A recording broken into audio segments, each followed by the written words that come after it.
Hello friends, welcome to our channel Freshers Now Telugu. నా పేరు Srikanth.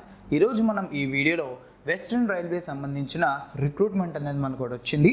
So దాని యొక్క పూర్తి సమాచారం ఏంటో ఈరోజు మనం ఈ వీడియోలో తెలుసుకుందాం. ఇక్కడ మీరు చూసుకున్నట్టయితే ఒకవేళ ఈ వీడియోని మీ యొక్క డేటా ఇష్యూస్ ద్వారా చివరిదాకా చూడలేకపోతే మీరు ఈ లింక్ ద్వారా ఈ నోటిఫికేషన్ సంబంధించిన పూర్తి సమాచారం అన్నది పొందొచ్చు. ఈ లింక్ మేము కింద డిస్క్రిప్షన్లో కూడా ఇస్తాము. లేదా మీరు సింపుల్గా గూగుల్లోకి వెళ్ళి western railway recruitment 2021 freshers now అని కొడితే మీకు ఫస్ట్ ఒక వెబ్సైట్ అయితే వస్తుంది. సో దాని కనుక మీరు ఓపెన్ చేస్తే ఈ నోటిఫికేషన్ సంబంధించిన పూర్తి సమాచారం అందులోనే ఉంటుంది. సో ఇప్పుడు మనం టాపిక్లోకి వెళ్దాం. ఈ వీడియోలోకి వెళ్లే ముందు మా ఛానల్ని సబ్స్క్రైబ్ చేసుకోండి. మరిన్ని కొత్త వీడియోస్ కోసం పక్కనే ఉన్న బెల్ ఐకాన్ని ప్రెస్ చేయండి. ఇక్కడ మనకి ప్రాథమిక వివరాలు కనుక చూసుకున్నట్లయితే ఆర్గనైజేషన్ నేమ్ వచ్చేవాడికి వెస్టర్న్ రైల్వే, పోస్ట్ నేమ్స్ వచ్చేవాడికి medical practitioners and paramedical staff. So వాటిల్లో కొన్ని పోస్టులు అయితే ఇవ్వడం జరిగింది. వాటి యొక్క సమాచారం మనం వచ్చే స్లైడ్స్లో తెలుసుకుందాము. సో మొత్తం వేకెన్సీస్ కనుక చూసుకున్నట్టయితే ఇక్కడ మనకి దాదాపు 138 వేకెన్సీస్ అయితే ఉండడం జరిగింది. రిజిస్ట్రేషన్ ప్రాసెస్ అనేది మనకి 3rd ఏప్రిల్న స్టార్ట్ అవుతుంది. నెక్స్ట్ క్లోజింగ్ డేట్ వచ్చేపాటికి 6th ఏప్రిల్ 2021. సో ఎవరైనా అప్లై చేసుకోవాలనుకుంటే ఏప్రిల్ 6th లోపల అప్లై చేసుకోవడానికి ట్రై చేయండి.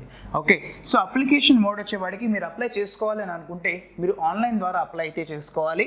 ఒకవేళ మీరు దీంట్లో కనుక సెలెక్ట్ అయితే మీకు జాబ్ లొకేషన్ అన్నది ముంబైలో ఉంటుంది. ఓకే, ఇక్కడ మీరు చూసుకుంటే మోడ్ ఆఫ్ రిక్రూట్మెంట్, సో మిమ్మల్ని కాంట్రాక్ట్ బేసిస్ మీద తీసుకోవడం జరుగుతుంది.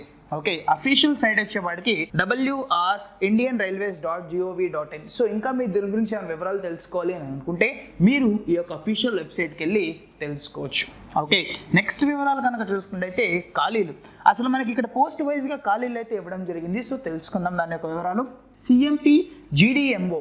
సో ఈ పోస్ట్ కనుక చూసుకున్నట్టయితే మనకి 14 వేకెన్సీస్ అయితే ఉన్నాయి. నర్సింగ్ సూపరింటెండెంట్ ఈ పోస్ట్కి 59 వేకెన్సీస్ అయితే ఉండడం జరిగింది.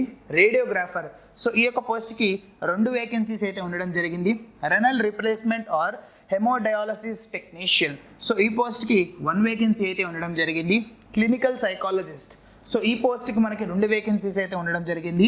హాస్పిటల్ అటెండెంట్, ఇక్కడ వీళ్ళకి 60 వేకెన్సీస్ అయితే ఉండడం జరిగింది. సో టోటల్గా మనకి 138 వేకెన్సీస్ అయితే ఈ నోటిఫికేషన్లో ఉన్నాయి. సో నెక్స్ట్ మనకి అర్హత యొక్క వివరాలు కనుక చూసుకున్నట్టయితే ఇక్కడ మనకి పోస్ట్ వైజ్గా ఎడ్యుకేషన్ క్వాలిఫికేషన్ అయితే ఇవ్వడం జరిగింది. సో ఫస్ట్ది CMP GDMO. సో ఈ పోస్ట్ కనుక చూసుకున్నట్టయితే మనకి క్వాలిఫికేషన్ వచ్చేపాటికి MBBS అయితే ఉండాలి. సో ఎవరైతే MBBS చేశారో వారు దీనికి అప్లై చేసుకోవచ్చు. ప్లస్ MBBS క్యాండిడేట్స్ ఎవరైతే దీనికి అప్లై చేసుకుందాం అనుకుంటున్నారో వాళ్ళు MCI లేదా MMCలో రిజిస్టర్డ్ అయి ఉండాలి.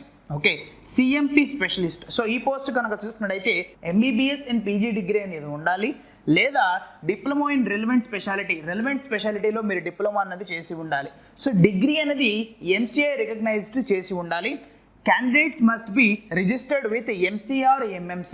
సో క్యాండిడేట్స్ ఎవరైతే దీనికి అప్లై చేస్తున్నారో వాళ్ళు MCI లేదా MMCలో రిజిస్టర్డ్ అయ్యి ఉండాలి.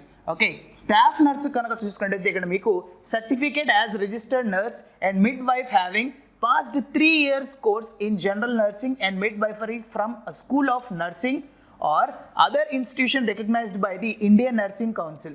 సో ఇక్కడ ఏంటంటే మీరు కనుక చూసుకున్నట్టయితే ఎవరైతే దీనికి అప్లై చేద్దాం అనుకుంటున్నారో స్టాఫ్ ఆర్ నర్సు వాళ్ళు నర్స్ అండ్ మిడ్వైఫరీలో సర్టిఫికేషన్ అన్నది ఉండాలి. 3 years certification in general nursing and midwifery from the school of nursing or other institution recognised by the Indian nursing council. Okay, next ఇది BSc నర్సింగ్ అయినా చేసి ఉండాలి. Candidates with experience of working in critical unit of more than beds in COVID hospital. So Covid హాస్పిటల్లో critical యూనిట్లో 15 beds కనుక వీళ్ళు work చేసి కనుక ఉంటే వీళ్ళు ఖచ్చితంగా దీనికి అప్లై అయితే చేసుకోవచ్చు. అంటే ఇక్కడ ఏంటంటే ఎక్స్పీరియన్స్ ఉండాలని మెన్షన్ చేయడం జరుగుతుంది. ఓకే, సో నెక్స్ట్ కనుక చూసుకున్నట్టయితే రేడియోగ్రాఫర్. సో ఈ పోస్ట్ కనుక చూసుకున్నట్టయితే క్వాలిఫికేషను 10+2. సో ఇంటర్మీడియట్ అనేది కంప్లీట్ చేసి ఉండాలి. ఇంటర్మీడియట్లో వీళ్ళకి ఫిజిక్స్ కెమిస్ట్రీ సబ్జెక్ట్స్గా ఉండాలి. And diploma in radiography or X ray technician or radio diagnosis technology 2 years course from recognised institute. So ఈ యొక్క ఇంటర్మీడియట్తో పాటు వీళ్ళకి రేడియోగ్రఫీలో కానీ ఎక్స్రే టెక్నీషియన్లో కానీ రేడియో డయాగ్నోసిస్ టెక్నాలజీలో కానీ వీళ్ళకి డిప్లొమా అన్నది ఉండాలి. 2 years డిప్లొమా. సో ఏదైనా రికగ్నైజ్డ్ యూనివర్సిటీ నుంచి వీళ్ళకి ఆ యొక్క సర్టిఫికేట్ అన్నది వచ్చి ఉండాలి. Science graduate with diploma in radiography or X-ray or technician or radio diagnosis technology 2 years course shall be preferred. So ఈ యొక్క కోర్సెస్ ఎవరైతే చేశారో వాళ్ళకి ఎక్కువ ప్రిఫరెన్స్ అయితే ఇవ్వడం జరుగుతుందంట. Next clinical psychologist. సో వీళ్ళు క్లినికల్ సైకాలజీ లేదా సోషల్ సైకాలజీలో వీళ్ళు ఈ యొక్క మాస్టర్స్ డిగ్రీ అన్నది కంప్లీట్ చేసి ఉంటే వాళ్ళు దీనికి అప్లై అయితే చేసుకోవచ్చు. Next hospital attendant. సో ఈ పోస్ట్ కనుక చూసుకుంటే వాళ్ళ యొక్క 10th ప్లస్ కనుక చూసుకుంటే వీళ్ళకి ఎక్స్పీరియన్స్ కూడా ఉండడం అయితే జరిగింది. సో COVID-19 హాస్పిటల్ సెటప్లో వీళ్ళకి ఎక్స్పీరియన్స్ కనుక ఉంటే ఖచ్చితంగా వీళ్ళు దీనికి అప్లై అయితే చేసుకోవచ్చు. ఓకే, ఇప్పుడు మన ఎడ్యుకేషన్ క్వాలిఫికేషన్ సంబంధించిన పూర్తి వివరాలు చూసాము. సో ఎలాంటి ఎక్స్పీరియన్స్ ఉండాలో కూడా మనం తెలుసుకున్నాము. ఇప్పుడు వయసు యొక్క వివరాలు కనుక చూసుకుంటే ఇక్కడ కూడా మనకి పోస్ట్ వైజ్గా వయసు వివరాలు అయితే ఇవ్వడం జరిగింది. CMP GDMO. సో ఈ పోస్ట్కి 53 ఏళ్ళు, నర్సింగ్ సూపరింటెండెంట్కి 20 నుంచి 40 ఏళ్ళు, రేడియోగ్రాఫర్కి 19 సంవత్సరాల నుంచి 33 సంవత్సరాలు, renal replacement are haemodialysis technician. So ఈ పోస్ట్ కనుక చూసుకుంటే 20 సంవత్సరాల నుంచి 30 సంవత్సరాల మధ్య ఉన్న వాళ్ళు ఎవరైనా అప్లై చేసుకోవచ్చు. క్లినికల్ సైకాలజిస్ట్ కనుక చూసుకుంటే వీళ్ళకి 18 సంవత్సరాల నుంచి 33 సంవత్సరాల మధ్య ఉన్న వాళ్ళు ఎవరైనా అప్లై చేసుకోవచ్చు. Hospital attendant. సో ఈ పోస్ట్ కనుక చూసుకుంటే 18 సంవత్సరాల నుంచి 33 సంవత్సరాల మధ్యలో ఎవరైనా అప్లై చేసుకోవచ్చు. ఓకే, సో ఇక్కడ ఏంటంటే ఎవరైతే రైల్వే అండ్ గవర్నమెంట్ ఎంప్లాయీస్ ఉన్నారో రిటైర్ అయిన వాళ్ళు, సో వాళ్ళకి ఏజ్ లిమిట్ వచ్చేపాటికి 65 ఇయర్స్. ఓకే, సో ఇది మనకి వయసుకు సంబంధించిన పూర్తి సమాచారం. ఎంపిక విధానం, అసలు సెలక్షన్ ప్రాసెస్ అనేది ఎలా జరుగుతుందో చూద్దాము. ఇక్కడ మనకి ఇంటర్వ్యూ బేసిస్ మీద సెలక్షన్ అన్నది జరుగుతుంది. ఇక్కడ మీరు చూసుకుంటే అయితే సెలెక్టెడ్ క్యాండిడేట్స్ ఎవరైతే ఉన్నారో వాళ్ళు కోవిడ్ ఐసోలేషన్, క్వారంటైన్ వార్డ్స్ మరియు fever clinic of Jagjivan Ram railway hospital. So వీటిల్లో వీరు పనిచేయాల్సి ఉంటుంది ఎవరైతే దీంట్లో సెలెక్ట్ అయ్యారో ఇంటర్వ్యూ బేసిస్ మీద. ఓకే, నెక్స్ట్ ఇక్కడ మనకు ఒక నోట్ అయితే ఇవ్వడం జరిగింది. In view of COVID-19 pandemic, Jagjivan Ram hospital, Mumbai central western railway will be conducting telephonic or WhatsApp interview. So COVID-19 కారణంగా వీళ్ళు ఏం చేస్తున్నారంటే టెలిఫోనిక్ లేదా వాట్సాప్ కాల్ ద్వారా మిమ్మల్ని సెలెక్ట్ చేయడం జరుగుతుంది. సో ఇక్కడ మనం కనుక చూసుకుంటే ఈ యొక్క పోస్టులన్నీ మనకి కాంట్రాక్ట్ బేసిస్ మీద అయితే తీసుకోవడం జరుగుతుంది. ఓకే, ఇక్కడైతే మళ్ళీ చెప్పడం జరిగింది ఎవరైతే సెలెక్ట్ అయ్యారో వాళ్ళు కోవిడ్ ఐసోలేషన్ వార్డ్స్లో పనిచేయాల్సి ఉంటుంది. ఓకే, సో జీతం కనుక చూసుకున్నట్టయితే ఇక్కడ మనకి పోస్ట్ వైజ్గా ఇవ్వడం జరిగింది. ఇక్కడ డిజిగ్నేషన్ చూసుకున్నట్టయితే ఫస్ట్ది CMP GDMO. ఈ పోస్ట్కి 75,000 రూపాయలు చెల్లిస్తున్నారు.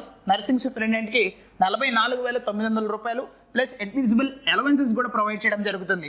రేడియోగ్రాఫర్ కనుక చూసుకున్నట్టయితే వీళ్ళకి 29,200 రూపాయల నుంచి అడ్మిసిబుల్ అలవెన్సెస్ కూడా వీళ్ళకి ప్రొవైడ్ చేయడం జరుగుతుంది. Renal replacement are haemodialysis technician. So ఈ పోస్ట్ కనుక చూసుకున్నట్టయితే వీళ్ళకి 35,400 రూపాయల దాకా ప్రొవైడ్ చేయడం జరుగుతుంది వీళ్ళకి శాలరీ ప్లస్ అలవెన్సెస్ కూడా వీళ్ళకి ఉంటాయి. Clinical psychologist. సో ఈ పోస్ట్కి 35,400 రూపాయల దాకా ఇవ్వడం జరుగుతుంది. సో వీళ్ళకి కూడా అలవెన్సెస్ అనేవి లభిస్తాయి.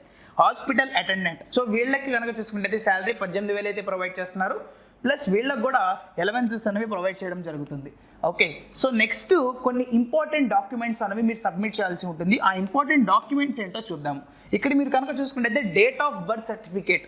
సో డేట్ ఆఫ్ బర్త్ సంబంధించిన certificate, qualifying exam passing certificate, next registration certificate from respective council experience certificate, caste certificate and validity certificate. Next OBC or EWS candidate should bring current years validity certificate. All the certificate should be in the central government format. Central government ఫార్మాట్లో ఉండాలి అన్ని certificates. So అప్పుడే eligible. Okay, ఇక్కడ ఇంకా మీరు ఏమైనా ఈ notification గురించి సమాచారం తెలుసుకోవాలనుకుంటే ఈ లింక్ ద్వారా అయితే తెలుసుకోవచ్చు. ఈ లింక్ మేము కింద డిస్క్రిప్షన్లో కూడా ఇస్తాము. సో మీకు ఏమైనా డౌట్స్ ఉంటే అక్కడికి వెళ్ళి క్లారిఫై అనేది చేసుకోవచ్చు. ఈ వీడియో కనుక మీకు నచ్చినట్లయితే లైక్ చేయండి, మీ ఫ్రెండ్స్కి ఈ వీడియోని ఖచ్చితంగా షేర్ చేయండి. మీకు ఏమైనా డౌట్స్ ఉంటే కింద కామెంట్ బాక్స్లో కామెంట్ చేయడం మర్చిపోమాకండి. And don't forget to subscribe to our channel Freshers Now Telugu. Thank you, have a great day.